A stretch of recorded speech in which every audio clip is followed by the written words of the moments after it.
সঙ্গে আসরে উপস্থিত আমার শ্রদ্ধেয় ঋত্বিক দ্বারা উপস্থিত ঠাকুরের পুত্র পবিত্র পাতাধারী কর্মীগণ এবং উপস্থিত ভক্তপ্রাণ দাদাদের এবং ভক্তিমতী মায়েদের যথাযোগ্য স্থানে আমার প্রণাম এবং আনন্দিত যাই।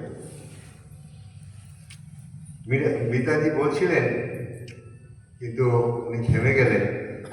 উনি যেখানে থেমেছেন আমি সেখান থেকে শুরু করি, হয়তো তিনি আমার জন্যই লিখে গেলেন। কথা হচ্ছে, একটা চাইতে গিয়ে 10টা চেয়ে বসো না, এ কথাটার মানে আমরা তো একজনাকেই ধরেছি, কিন্তু তার মধ্যে তাকে পাশে রেখে বা তাকে বাদ দিয়ে কোনো কোনো সময় আমরা বিভিন্ন গুরুদেব বা বিভিন্ন কি বলবো দেবতা বা যার প্রতি হয়তো একটু ক্ষণিকের জন্য একটু বিশ্বাস এসছে যে না, এ হয়তো আমার কোনো কাজে লাগতে পারে, এরকম ভাবনা ভেবে দেখা যাচ্ছে যে আসলকে সরিয়ে আমরা পাশে আরো অনেককেই আমরা নিজেকে আপন করে নেওয়ার চেষ্টা করি। কিন্তু পুরুষোত্তম যখন এসেছেন তিনি বলছেন, পূর্বতনদের অধিকার করিয়াই বর্তমানের আধার। তাহলে আমি যদি বর্তমানের মধ্যেই পূর্বতনীদের পাই, তাহলে আমি পূর্বতনদের কেন ধরবো বা তাদের কেন মনে রাখবো? কিন্তু তাই বলে কি তাদের অশ্রদ্ধা করবো? কখনো না। তাদেরও আমি সম্মান করব, শ্রদ্ধা করব, ভক্তি করব, কিন্তু মনের মধ্যে আমার মনের অন্তর গভীরে কিন্তু সেই একজনকেই আমি ঠাই দেব। একদিন গল্পেশ্বরে বলে একদিন এক রাজা, উনি বললেন, আমি আগামী রবিবারে আমার যত প্রজা আছে প্রত্যেকটি আমি একটা করে তার চাহিদা মতো আমি পূরণ করব। রবিবারে স্কুল মাঠে, যেমন আমাদের কলেজের মাঠ আছে, সে কলেজের মাঠে সবাই এলেন, রাজা গেলেন, প্রত্যেককেই আহ্বান করছেন কার কি চাই, কিন্তু সবাই একটার বেশি দুটো চাইলে কিন্তু দেওয়া যাবে না। তারপরে সবাই চাইলেন একটা করেই, রাজা যথাযথভাবে একটা করে প্রত্যেককেই অভাব মিটিয়ে দিলেন। তিনি রাজ দরবারে ফিরে এলেন, ফিরে এসে বলছেন, ওনার যে ওটাকে কি বলে পিওন, অফিসে সবসময় যিনি থাকেন আর কি, তাকে বলছেন, হ্যাঁ আর্দালি, নেহাটা বলে দিলেন। তা বলছে, আচ্ছা ওর নাম ছিল কার্তিক, যে কার্তিক তুমি তো আমার কাছে কিছু চাইলে না, আমার যত প্রজা আছে প্রত্যেকেই আমার কাছে কিছু না কিছু চেয়েছে এবং প্রত্যেককেই আমি তার চাহিদা মতো মিটিয়েছি, তো তুমি কেন আমার ওখানে গেলে না এবং কিছু চাইলে না? সেই কার্তিক তখন বলছে, রাজামশাই আমি কি চাইবো, আমার তো কিছু চাওয়ার নেই। রাজামশাই বলছে, না তুমি যে কোনো একটা কিছু চাও। তখন ও বলছে, ঠিক আছে রাজামশাই, আপনি যখন একটা দিতেই চাইছেন তাহলে একটা জিনিস দেন, সেটা হচ্ছে আমার বাড়িতে আপনার চরণ ধুলিটা দেবেন, চরণ ধুলি। তখন রাজামশাই বললো, ঠিক আছে আমি তোমার বাড়িতে যাবো, চরণ ধুলি দিতে যাবো। মুন্সি বলছেন, রাজামশাই আপনি যে ওর বাড়ি যাবেন, ওর তো বাড়ি ঘর নেই। রাজা তখন কি করলেন, বললেন ঠিক আছে তুমি ওর বাড়ি ঘর বানিয়ে দাও। দিলেন বাড়ি বানিয়ে।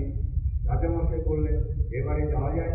বললেন, না রাজামশাই, ওর বাড়ি যেতে গেলে যে কাঁচা রাস্তা, প্রচন্ড কাদা, আপনার গাড়ি যাবে না। রাজামশাই হুকুম দিলেন মন্ত্রীকে, ঠিক আছে ওর বাড়ি যাওয়ার যে রাস্তা, টোটাল রাস্তাটা তুমি ফাঁকা করে দাও। রাজকোষে সেই কথা মতো সে রাস্তাটা ফাঁকাও করে দিল। তখন রাজামশাই বললেন যে তাহলে এবারে কি যাওয়া যায়? বললো, না রাজাবাবু, কি করে যাবেন? ওর বাড়িতে তোর বউ নেই। আমাদের হিন্দু শাস্ত্র মতে কেউ কারুর বাড়িতে গেলে শঙ্খধ্বনি এবং মূলধ্বনি দিয়ে তাকে বরণ করা হয়। ওর বাড়িতে বরণ করার মতো কেউ নেই। বলে, সে কি, এখনো বিয়ে করেনিও? না রাজামশাই, তাহলে এক কাজ, সুন্দর দেখে শিক্ষিত দেখে একটা মেয়ে দেখে ওকে বিয়ে দিল। যথারীতি রাজার আদেশ,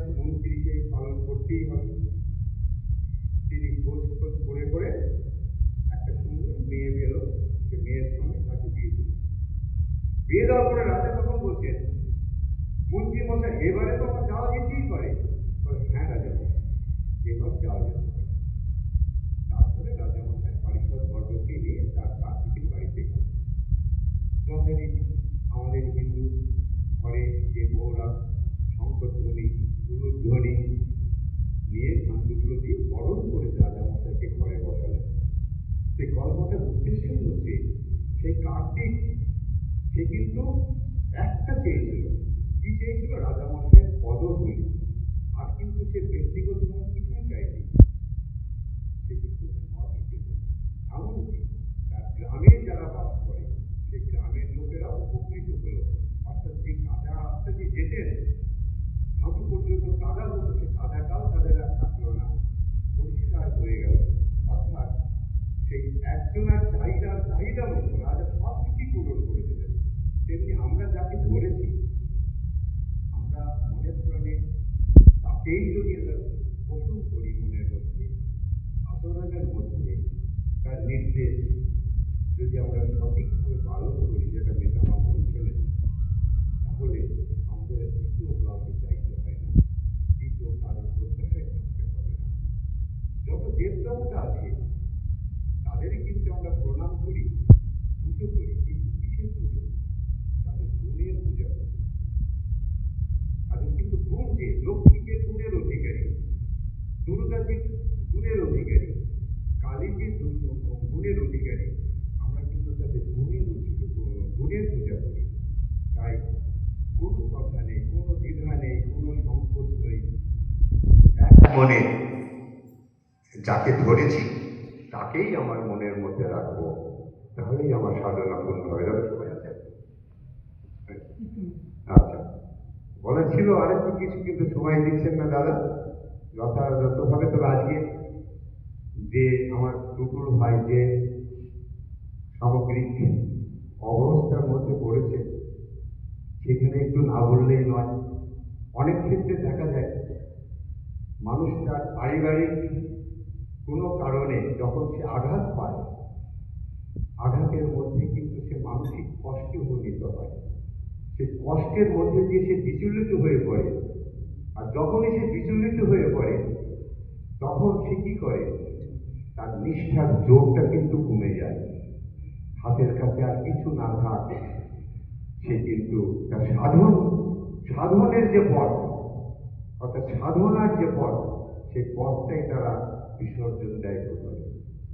কিন্তু আজকে আমার টুটুল ভাই তার মানসিক বিপর্যয়ের মধ্যে পড়েও ঠাকুরকে কিন্তু ছাড়েনি।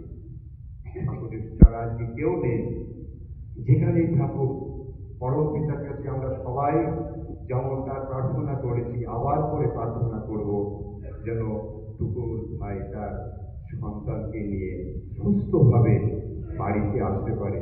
তার সমস্ত ব্যবস্থা যেন পরম দয়াল আমাদের সবার তরফ থেকে যেন করে দেন, এই প্রার্থনা রেখে আমি আমার বক্তব্য শেষ করি। জয় গুরু, বন্দে পুরুষোত্তম।